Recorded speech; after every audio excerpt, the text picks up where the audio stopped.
það ekkert allir sem sammála því að rithöfundar eigi að vera sko opinbert starf. Nei, það ekki opinbert starf heldur sko. Nei. Og málið það náttúrulega íslensk bókmenntasköpun má segja, ef þú ert algjör frjálshyggjumaður, ef þú ert 100% kapitalisti, þá er þetta bara allt saman falsað, skilur við, að það er búið að styrkja menn bara frá Davíð Stefánsinni og Tómasi Guðmundsinni og mér sé að Halldór Laxness fekk eftir að fekk Nóbelinn, sko, skilur við. Það er að segja 500 skall í verktakalaun eru ekki heil laun. Þið vantar hver rithöfundur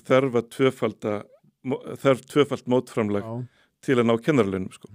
Þannig ég hef alltaf þurft mikið á þess að halda, sko, til þess að þurfa þá ekki að bara fara að vinna á auglýsingastofu eða verða upplýsingafulltrúi ykkur þar. Ég hef verið bara mjög góður upplýsingafulltrúi og til þess að helga mig þessu og þá bara færðu þennan stuðning til að skrifa á íslensku og það má alveg bara ræða það, skilur, hvort að það sé forsvaranlegt að gera það.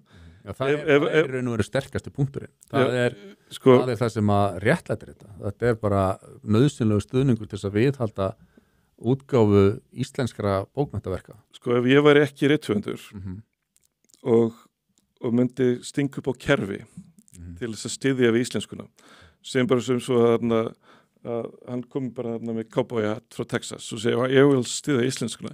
Svo vestur Íslendingur er búin að selja hugbúnafyrirtæki sitt. Hvernig geti ég gert það best?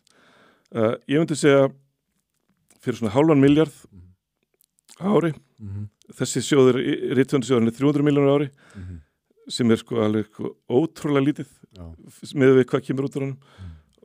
Fyrir svona $500 milljarð á ári þá getur þau gert sko svo mikið kraftaverk og hvernig myndi ég setja upp sjóðinn? Ég myndi setja hann upp svipað á núverandi sjóður. Það er að segja að það er róterandi nefnd. Það er aldrei einn einstaklingur eða einn klíka sem setur yfir ævistarfi höfundar.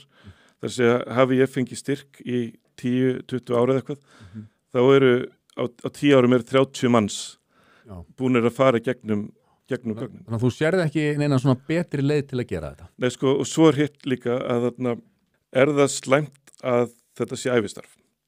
Það er að segja að helga íslenskunni. Er það slæmt að hafa verið rithöfundur í 30 ár? Skilur við? Er það komið gott? Eða á ég að vera farin að afla mér tekna annar staðar. Þannig að ef við ætlum okkur að það eigi ekki að vera ævistarf. Þegar ég kem inn í bókmyndirnar, hérna 95, þá líti ég upp til Einars Más, Einars Kárasonar, Þórarins Eldjárns, Thors Vilhjálmssonar. Þetta er allt menn sem að voru þá byrjaðar að fá styrki og búin að vera í áratug eða lengur. Þessir menn kláruðu starfsæfið sína. Þórarinn Eldjárn, Einar Már, Steinunn Sigurðardóttir með glans. Þú veist, þetta fólk var ekki út frábæra bækur 60, 65 ára og síðan gerist það öðru hverju í starfsæfi höfundar að þú nærð einu svona draumalandi. Og þá má spyrja sig, sko, er þetta að gera ráð fyrir því það gerist oft eða þarf maður ekki hugsa lífsitt svolítið svo fótboltamaður.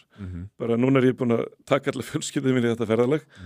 Bara núna kom út þessi bók og ok, núna hend ég niður skuldunum mínum, skilur við, vegna þess að það getur verið 5 ára eyðimerkur ganga framöndan. Þannig að ég myndi segja að hver höfundur hefur sína leið og það er eitthvað verið að gera grín á mér fyrir að vera lengi að skrifa. Bara ef ég tala við erlendan útgefanda og ég var eitthvað að dæsa bara, já, þeir voru að skamma mig á Íslandi. Þannig að það segir 5 bækur á 25 árum, það er bara geggjað og líka ef þessar bækur voru eitthvað, sko. Þannig að Lofstar fekk verðlaun sem besta vísindaskáldsaga Frakklands 2016. 14 árum eftir að koma út á íslensku.